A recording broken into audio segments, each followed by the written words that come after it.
Once upon a time with Winnie the Pooh, a Disney treasury of favorite nursery tales and rhymes. Piglet brings home a haycorn based on the teeny tiny woman.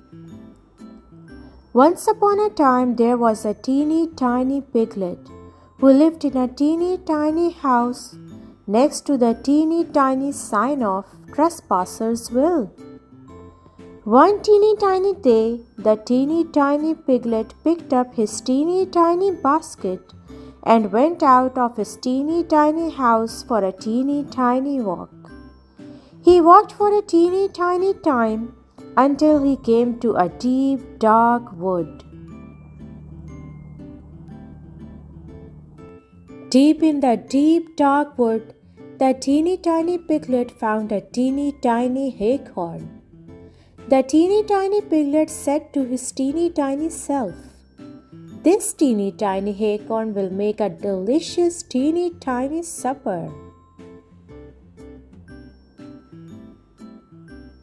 So he put the teeny tiny haycorn in his teeny tiny basket and went home to his teeny tiny house. He put the teeny tiny haycorn in his teeny tiny cupboard and closed the teeny tiny doors.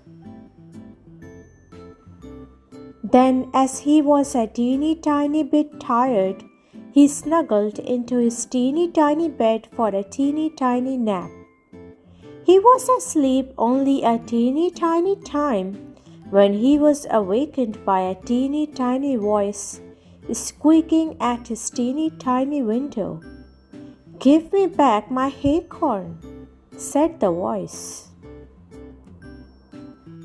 The teeny tiny piglet was a teeny tiny bit frightened, so he hid his teeny tiny head under his teeny tiny covers and went to sleep again. A teeny tiny bit later, the teeny tiny voice cried out a teeny tiny bit louder, "Give me back my haycorn." This made the teeny tiny piglet a teeny tiny bit more frightened. He hid his teeny tiny head a teeny tiny bit deeper under his teeny tiny covers. The teeny tiny piglet slept again for a teeny tiny time when the teeny tiny voice from his teeny tiny window called out a teeny tiny bit louder, "Give me back my haycorn." The teeny tiny piglet was a teeny tiny bit even more frightened, but he stuck his teeny tiny head out bravely from under his teeny tiny covers and said in his loudest teeny tiny voice, "Take it!" And that is the end of this teeny tiny story.